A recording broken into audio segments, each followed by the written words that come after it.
Here it comes, the day you get the keys. Keys to your freedom, keys to your future, keys that are all about privilege and all about some pretty significant responsibility. But have you earned them? Are you a skilled, knowledgeable, and environmentally responsible driver? Not that long ago, people didn't have a strong understanding of the role automobiles play in climate change and the impact driving has on the environment. It's a little different now, because you can put some facts under your hood, like vehicle engines produce carbon dioxide, CO2. CO2 is the principal greenhouse gas. Greenhouse gas emissions in turn affect the Earth's climate and, as a result, climate change compromises the survival of living things. Let's get into some specifics. A 1,400 kilogram car produces about 4,200 kilograms of CO2 per year. If you multiply that by 20 million vehicles, it creates a staggering impact on a planet that is trying its best just to survive. It's all about being aware of the negative environmental consequences of driving and taking a close look at options like walking, biking, skateboarding, carpooling, taking public transit. You can make choices that allow you to hang up those keys sometimes and explore the alternatives. As you face your future as an environmentally responsible and highly skilled new driver, remember to examine alternative ways of living and working, things like teleworking, conference calling, or taking courses on the web. Remember, too, how important it is to plan every trip, to avoid backtracking or inefficient routes, to combine several trips or errands into one, to watch for slowdowns and snags, because planning can save you money and save the environment as well. You can also take a very close look at some driving techniques that will help you be more gentle to Mother Earth, your vehicle, and your pocketbook as well. Let's review some of these techniques now. First, avoid jackrabbit starts at all costs. Think of the accelerator as the money pedal, and always use it gently, efficiently. Second, maintain a steady speed because it maximizes your vehicle's ability to use all the things that make it fuel efficient. Varying your speed unnecessarily uses more fuel and increases wear and tear since you're on and off the brakes. The wear is on tires, brake pads, rotors, shoes, and drums, and you're putting unnecessary stress on your transmission and driveline. Not to mention the fact that you're stressing yourself out needlessly. Third, avoid high speeds. On the highway, simply slowing down from 120 kilometers an hour to 100 saves you 20% on fuel.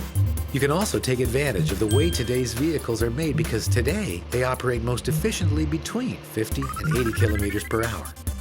There are other risks of driving too fast too. Your reaction time is compromised when everything is going quickly. Your vehicle may be stressed to the max, putting tires and suspension, for instance, at their outer limits. It is illegal to drive over the speed limit, and at the very least, the tickets and impact on insurance rates can be very, very significant. So just remember that reducing your speed by 20 kilometers per hour saves 20% on fuel, and reduces vehicle wear and tear, and reduces greenhouse gas and other nasty emissions which compromise our environment. Fourth, you also have the ability to save fuel, stress, and wear and tear by studying the road and by anticipating the traffic ahead of you.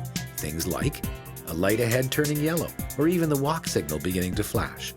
Brake lights on the horizon, not just in front of you, but as much as half a kilometer ahead or more. Evidence of clumping of cars ahead. A sudden change in weather conditions, like the onset of rain, sleet, or snow. Signs pointing to construction activity or detours. All these things can give you key information, like whether to gradually slow down, whether to change lanes well in advance, whether to accelerate or maintain your current speed. And all this is possible because you focus on the future, seconds or minutes in front of you, and meters or kilometers in front of you. What does this accomplish? It lowers stress, saves wear and tear on all the running parts of your vehicle, and saves you from using fuel unnecessarily. Fifth, here's the final driving skill. The fine art of doing nothing, of coasting. Coasting means you plan the phases of each segment you drive, whether it's a block or a few hundred kilometers. You accelerate, gradually. You maintain your speed with small adjustments. When you know you will be stopping in the future, you coast, allowing the vehicle to slow down. Then you brake. And you'll find that you brake less because you've slowed down by coasting. Most vehicles today are equipped with fuel injection systems that automatically shut off fuel to the engine when the accelerator is released. So coasting means you're employing good thinking and driving skills and saving fuel. So now you've learned about the environment, and you've learned a lot about driving techniques that can put as much as $500 in your pocket every year. But there's more. Here are some essential steps that will help you become an astute buyer or leaser of vehicles. When you're looking at buying or leasing, you now know how to start by analyzing your driving lifestyle. That means asking yourself these important questions. Who are you?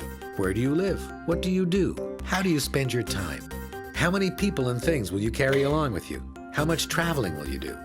Answering these questions will ensure you buy a vehicle that meets your everyday needs. It's also important to choose the right type of motive power. Hybrids combine electric power with a gasoline or diesel engine, have low fuel consumption. These vehicles automatically shut off when you are idling and restart when you are ready to go, which adds to their efficiency. These vehicles are so smart that you never have to worry about the battery running out. Diesel-powered vehicles typically get 30% more distance out of a tank of fuel compared to the same size gasoline vehicle. Smaller conventional gasoline-powered vehicles are also very fuel efficient, and 100% electric vehicles that need to be plugged in and recharged. These vehicles are suitable if you travel short distances and produce no exhaust emissions while on the road.